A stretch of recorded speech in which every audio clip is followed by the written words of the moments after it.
Baik, di sini saya akan menjelaskan soal yang pertama, yaitu gambar dan hitung bilangan koordinasi pada BCC.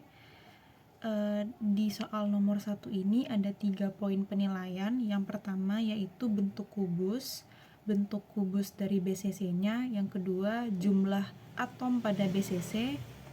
Dan yang ketiga yaitu jumlah bilangan koordinasi. Perlu diketahui bahwa bilangan koordinasi itu adalah jumlah atom tetangga atau jumlah atom terdekat yang saling bersentuhan dengan atom intinya. Jadi dapat kita lihat bahwa kubus pada BCC itu antara sisi samping dengan sisi ke belakangnya itu jaraknya beda, ukurannya berbeda. Kemudian dapat kita hitung di sini bahwa jumlah atom pada BCC ada 9, 8 atom di setiap sudut dan 1 atom di tengah-tengah kubus. Kemudian seperti ini, bilangan koordinasi itu kan dia saling bersentuhan antar atomnya. Jadi ini adalah atom tengahnya, kemudian atom-atom yang ada di sudut itu saling menyentuh atom yang ada di tengah. Maka jika kita hitung atom-atom yang menyentuh atom tengah ini, maka dapat disimpulkan bahwa bilangan koordinasi pada BCC berjumlah 8. Baik, kita masuk ke soal nomor 2, yaitu tuliskan rumus APF dari BCC. Jadi untuk menulis rumus APF ini, kan rumus APF itu adalah volume atom per volume unit sel atau volume kubusnya. Pertama-tama kita perlu tahu dulu jumlah atom pada BCC.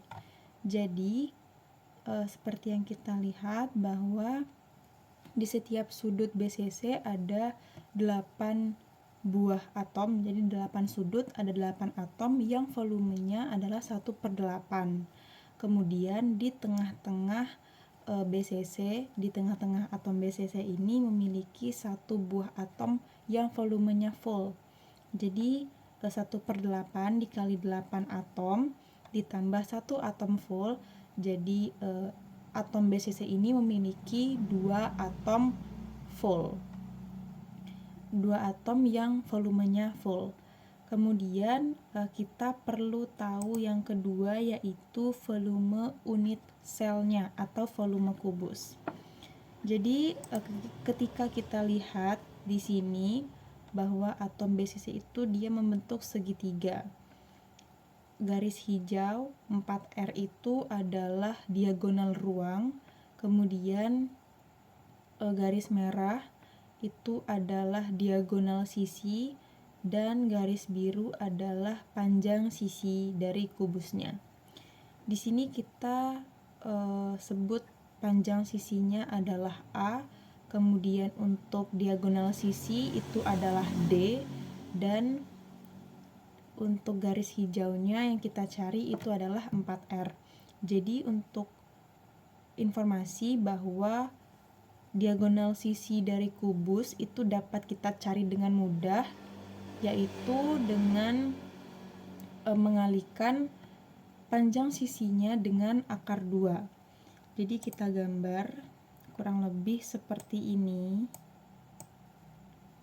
Maaf, miring.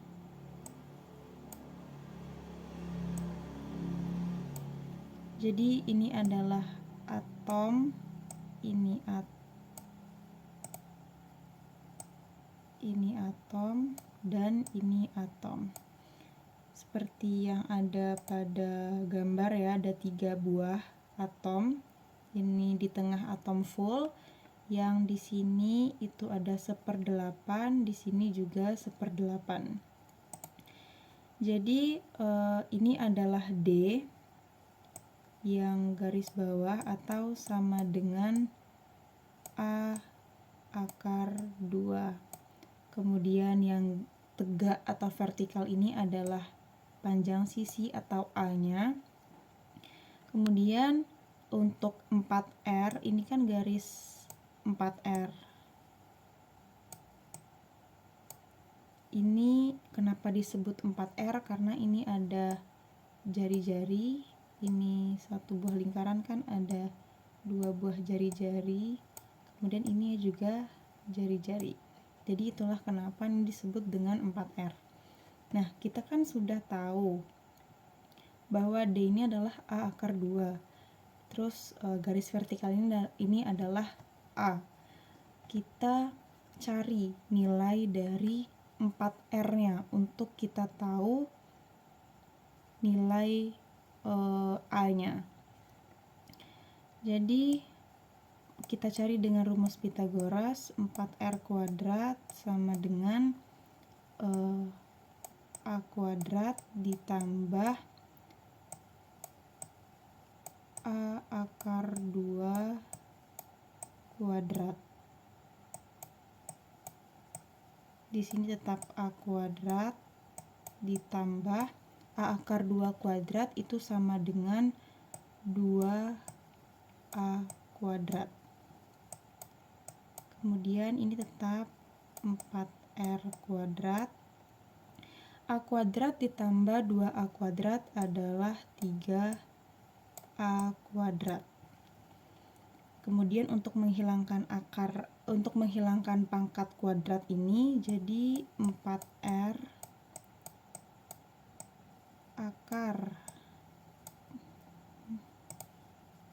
akar 3A kuadrat. Jadi 4R adalah A akar 3. Di sini kita bisa mencari nilai R dan juga nilai A. Jadi dapat kita tahu bahwa nilai R adalah A akar 3 per 4 dan nilai A itu adalah 4R per akar 3. Jadikan untuk rumus kubus ini adalah S kali S kali S atau A kali A kali A. Dan untuk volume atom itu kan jumlah atomnya dikali dengan volume bola. Jadi dapat kita lihat di sini APF adalah volume atom per volume unit sel. Jumlah atomnya ada 2, kemudian dikali dengan ini adalah rumus volume kubus per A pangkat 3. Jadi seperti yang kita sudah cari di sini bahwa A itu kan sama dengan 4R per akar 3. Jadi kita masukkan ke dalam rumus 4R per akar 3 pangkat 3. Karena dia adalah mencari volume kubus, maka setelah dioperasikan nilai ini dapat diperoleh bahwa APF dari BCC itu adalah 0,8 atau ketika dipersenkan menjadi 68%. Baik, kita lanjut ke soal nomor 3, yaitu sebutkan, jelaskan, dan gambarkan ikatan-ikatan yang ada pada material teknik. Ikatan yang pertama yaitu ikatan ion. Gambarnya seperti ini. Jadi kita ambil contoh senyawa NaCl, ada atom Na dan atom Cl. Jadi atom Na memiliki elektron valensi atau elektron di kulit terluar sejumlah 1. Kemudian untuk atom Cl memiliki elektron valensi 7. Jadi supaya mereka itu stabil, Na memberikan atomnya kepada Cl dan Cl menerima atom dari Na. Maka dapat dilihat di gambar yang atas bahwa awalnya kan Na memiliki elektron valensi 1. Kemudian atomnya ditransfer ke Cl, lalu dilihat di gambar kedua jadinya Cl memiliki elektron valensi 8 dan Na telah melepaskan 1 ionnya. Di sini Na memiliki tanda negatif, artinya Na itu ion positif karena dia memberikan elektron, memberikan ionnya. Kemudian Cl karena dia menerima elektron maka dia bertanda negatif. Ion positif ini disebut dengan kation, kemudian kemudian tanda negatif ini disebut dengan anion. Jadi dapat kita ketahui bahwa ikatan ion adalah ikatan yang terjadi antara atom-atom yang menyumbangkan atau menerima elektron sehingga terbentuk ion positif dan ion negatif. Jadi pada intinya ikatan ion ini ada yang menyumbangkan atau ada yang memberi dan ada juga yang menerima. Lanjut, ikatan kedua yaitu ikatan kovalen. Gambarnya seperti ini, kita contohkan ada senyawa HCl. Jadi H itu memiliki elektron valensi 1 dan Cl memiliki elektron valensi 7. Jadi supaya mereka seimbang, maka mereka sharing atom. Jadi dapat diketahui bahwa ikatan kovalen adalah ikatan yang terjadi ketika dua atom non-logam berbagi sepasang elektron untuk mencapai konfigurasi elektron yang stabil.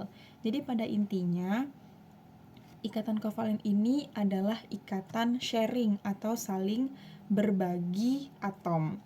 Lanjut ke ikatan yang ketiga yaitu ikatan logam. Gambarnya seperti ini, jadi ada ion positif dan dikelilingi oleh lautan ion negatif. Ini dapat diketahui bahwa ikatan logam adalah ikatan kimia yang terjadi antara atom-atom dalam unsur logam. Kata kunci untuk ikatan logam ini adalah lautan. Jadi ion positifnya berada di lautan ion negatif. Lanjut ke soal nomor 4, yaitu jelaskan keunggulan dari ikatan-ikatan di atas dan contohnya. Yang pertama ada ikatan ion, contohnya ada NaOCl, NaCl, dan CaCO3. NaOCl digunakan secara luas dalam proses bleaching, misalnya di industri kertas, dalam proses oksidasi, misalnya untuk mengoksidasi polutan, dalam proses pengolahan air, serta sebagai disinfektan.